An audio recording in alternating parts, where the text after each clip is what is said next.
Welcome to SATV News. This is Anaf Hussain with our headlines. International Crimes Tribunal orders 15 army officers to be sent to jail in crimes against humanity cases. Bail petition rejected. Election Commission will not bow to any pressure, says CEC Nasir, urges officials to act lawfully during polls. BNP wants interim government to act like caretaker government, says Law Affairs Advisor Asif Nazrul.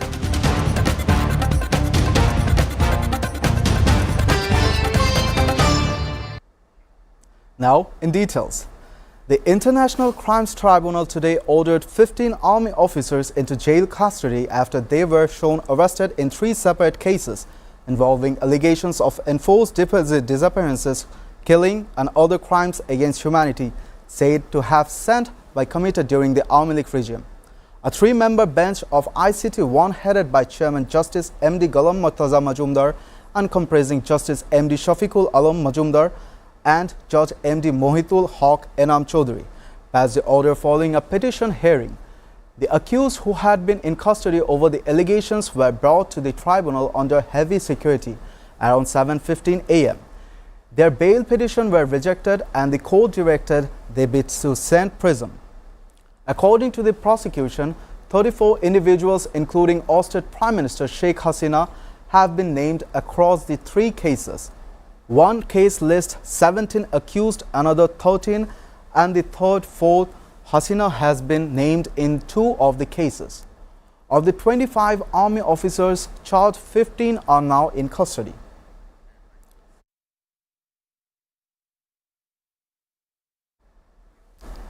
Chief Election Commissioner A.M.M. Nasiruddin has said the Election Commission will not have bowed to any pressure in conducting the upcoming general election, calling for law conduct from officials.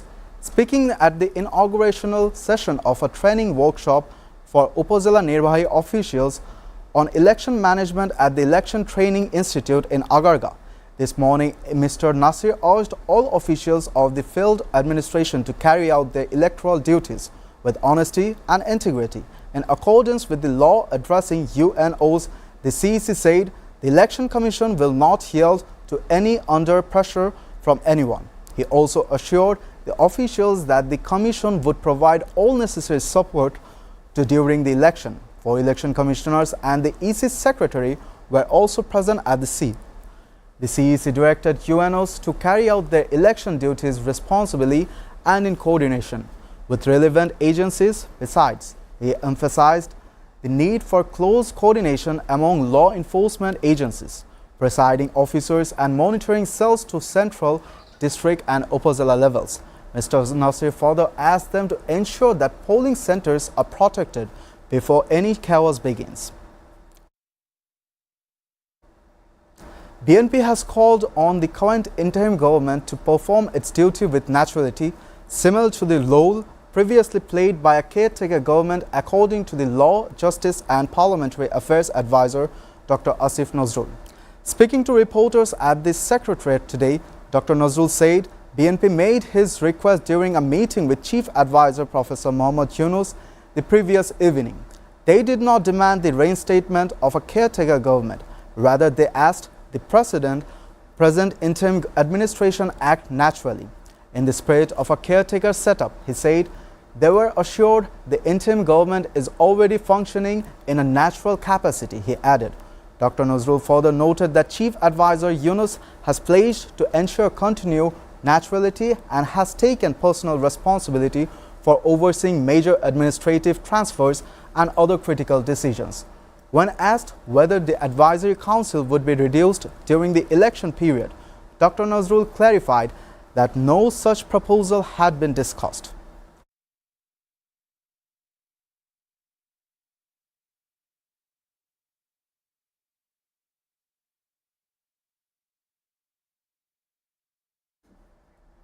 BNP Senior Joint Secretary General Ruhul Kabir Rizvi today said it is not possible to play the role of a non-partisan caretaker government with advisors affiliated with any political parties. He also said that Bangladesh can become a happy and prosperous nation by making the best use of the talent and resources, By utilizing the talent and resources we have, Bangladesh can swiftly turn into a happy and prosperous country. This has been clearly reflected in every recent speech of BNP Acting Chairman Tariq Rahman. He said while addressing a press conference at the BNP Central Office in the city's Neapolitan, referring to the fascist Awami League government and alleging politicizing the entire state. Rizvi said the judiciary, public administration and police, among all other sectors, were made to confront the people. The entire state was politicized, he added. Besides, he said Sheikh Hasina attempted to make sure the entire nation serves of the Awami fandom system.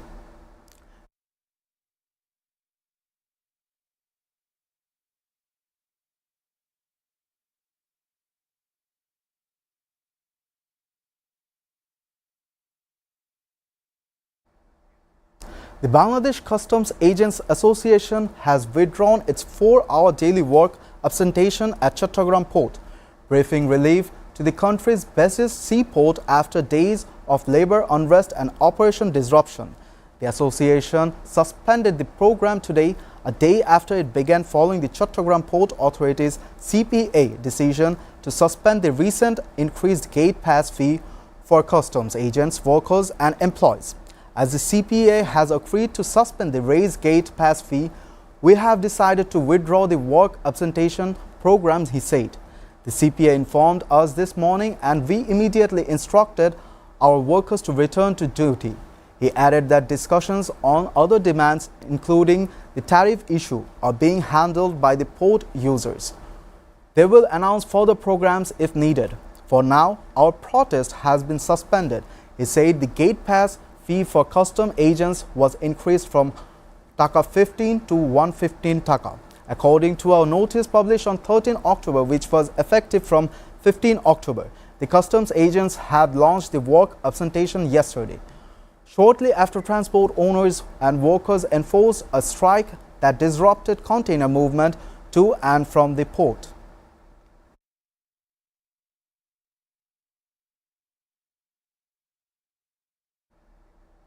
BNP Standing Committee member Amir Khosrow Mahmood Chowdhury today said Bangladesh will maintain relations with all countries in the world based on mutual respect. Bangladesh relations with all countries will be built on mutual respect, protection of mutual interest and non-interference in our international affairs. He said Khosrow made these remarks while speaking as a chief guest at a discussion titled The Importance of the Upcoming General Election in Protecting Bangladesh Independence and Sovereignty, organized by the Jatiyotawadi Muktijoddha Dol. At the National Press Club, the veteran BNP leader also emphasized the need for the interim government to function as a natural, fair and acceptable election authority. Khosrow further said the Constitution defines the nature and functions of a caretaker government. Therefore, this government must start acting as a caretaker government immediately, maintaining naturality and fairness, highlighting the importance of removing officials whose naturality is questionable. He said to ensure a natural election, those whose impartial is doubt, both within and outside the government, must be replaced.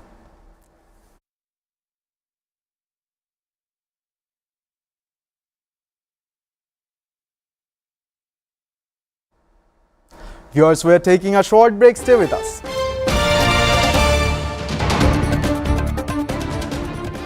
Roberts Lane, Singapore 218302. Phone 0065 629 24900.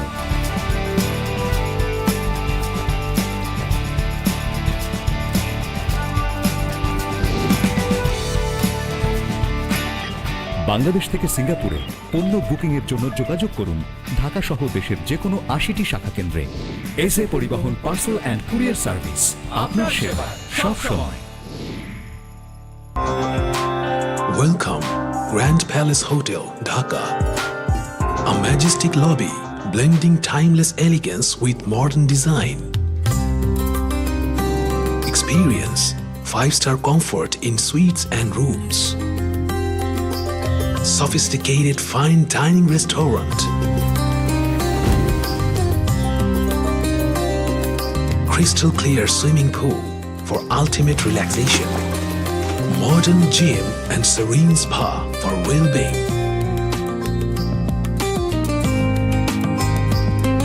Perfect venue for corporate events, weddings and parties.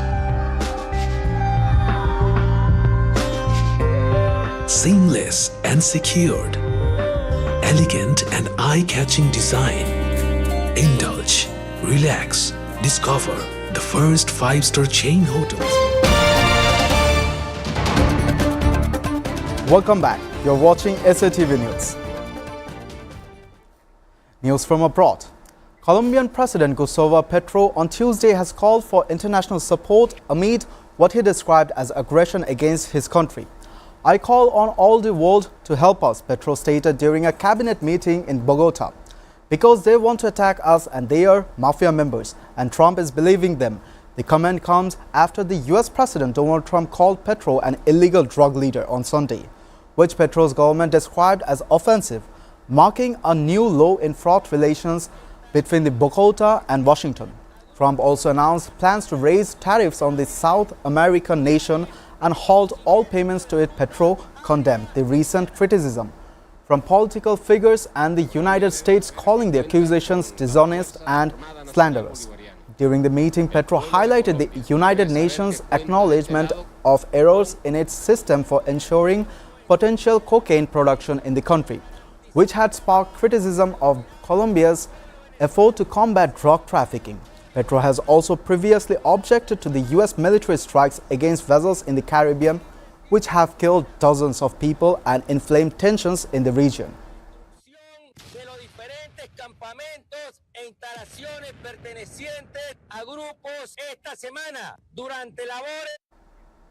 Peru's interim president Jorge Jerry declared on Tuesday a 30-day state of emergency in capital Lima and the neighboring province of Coloa, saying the move was to battle rising crime.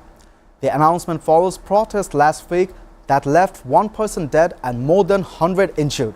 Jerry said the measure, starting just after midnight and approved by the Council of Ministers, authorized the deployment of the armed forces alongside the police to maintain public order. He did not provide further details. We're moving from defensive to offensive in the fight against crime, a fight that will allow us to recover peace, tranquility, and the trust of millions of Peruvians, he said in a televised address. Jerry was sworn in earlier this month following the ouster of former President Dina Boluarte. He unveiled a new cabinet last week, vowing to make tackling crime a top priority. The interim president also faced his first major protest called by civil society groups and young people from the so-called Gen Z, demanding measures against rising crimes. This is not the first time Peru has enacted the state of emergency to address security concerns. Although former President Boluarte imposed the same 30-day measures in March, analysts and security experts say repeated emergency declarations have done little to reduce crime. Yo no me estoy equivocando con hablar con el mundo. US President Donald Trump on Tuesday said he will not meet with Democratic congressional leaders unless the ongoing government shutdown ends. When asked why his planned summit in Hungary with Russian President Vladimir Putin was put on hold, the US President said he did not want to have a wasted meeting. Speaking to reporters in the Oval Office, Trump further said he had not made a determination about the meeting, which the president had wanted to hold soon in Budapest. En los últimos años, causando un enorme dolor en miles de familias y perjudicando además el progreso del país. Damaged bollards were seen outside a White House security gate in Washington on Wednesday following a vehicle crash. The Secretary Service said the incident happened at 10:37 p.m. on Tuesday at 17th East Street southwest of the White House. The agency added a person was arrested following the incident and the vehicle had been deemed safe. Footage from WJLA, an ABC affiliate, showed vehicles passing through the gate without any visible issues early on Wednesday.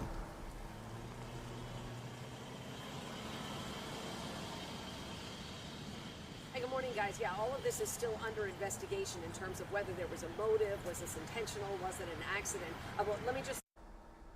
Shots were fired outside Serbia's parliament building in Belgrade on Wednesday, and one person was injured. Serbian President Aleksandar Vučić, who has been facing anti-government protests, called the shooting a terrorist act. According to a video posted on Nova TV channel, armed security officers approached a large tent outside Parliament. A few shots were fired and then a fire broke out inside the tent, one of several erected this year by supporters of President Aleksandar Vučić during anti-government protest. AFP reported that firefighters quickly extinguished the blaze and the charred remains of the tent were visible from a police blockade near the scene. The cause of the fire was not immediately known, but bangs could be heard in one video posted online, which appeared to show the scene. According to the state broadcaster RTS, one person was arrested and another was taken to an emergency medical center. N1 TV said a 57-year-old man was wounded by a gunshot and is in stable condition.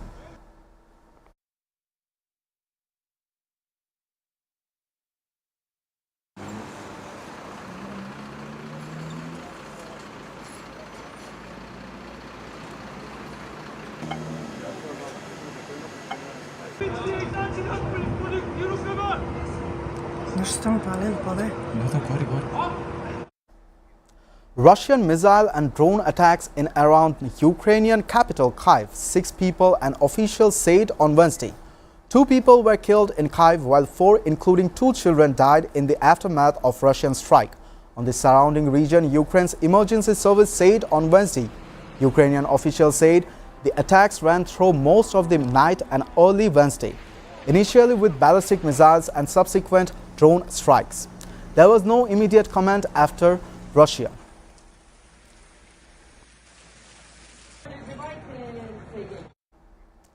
Japanese Chief Cabinet Chief Secretary said on Wednesday that Japan would continue to work closely with the United States in response to North Korea's latest missile launch. North Korea fired what appeared to be multiple short-range ballistic missiles. It was the first launch of ballistic missiles since May by Pyongyang, which has defined as international ban backed by the US and South Korea on such weapons development.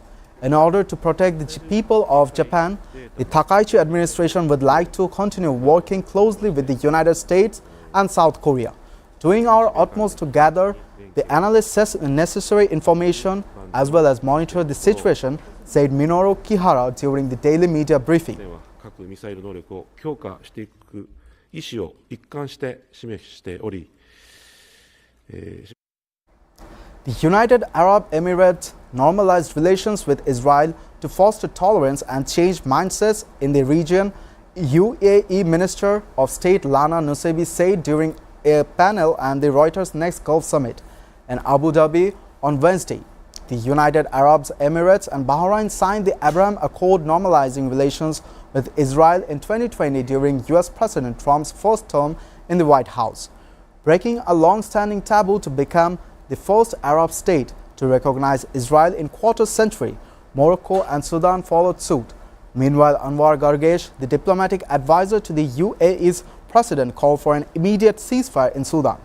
In an interview at the summit, Gargash said Sudan's future should involve a civilian transition rather than a military junta. Gargash said Sudan is currently not letting the UAE play the humanitarian role it plays in Gaza, but expressed readiness to scale up efforts once it was allowed to. We're working on the margins because we are not. Israeli hostage family members stood outside the U.S. Embassy in Tel Aviv on Tuesday evening during the visit of the U.S. Vice President J.D. Vance, demanding the return of the remaining hostages. During the protest, the hostages' family members thanked the Trump administration for their support and efforts in sealing the deal and bringing back all the living hostages, and urged that they should maintain the deal to bring back the remaining bodies that are in Gaza. During his statement, U.S. President J.D. Vance said that the location of some bodies of deceased hostages in Gaza was known, saying that the issue is difficult and would not be resolved overnight, adding that this all requires some patience.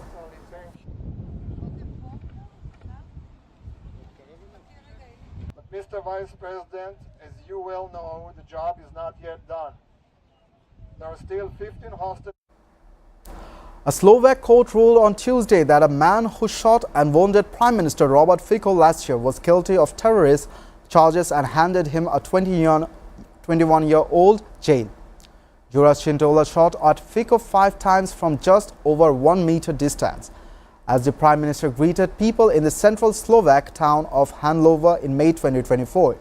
The verdict of the specialized criminal court in the city of Banska Bystrica closes a trial that began in July and whose main question was whether Cintula, who admitted shooting Fico, was guilty of terrorism or less serious crimes of murder or attacks.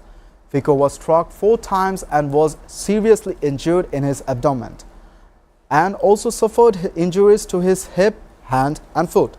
He made his first public appearance in July last year. A few months after the attack, returned to work shortly after. The Defense Counsel for Cintula, a prisoner and former mine worker, stonesman, writers and public activist, argued that not every attack on official was terrorism. It had sought a lesser sentence for an attack on public officials.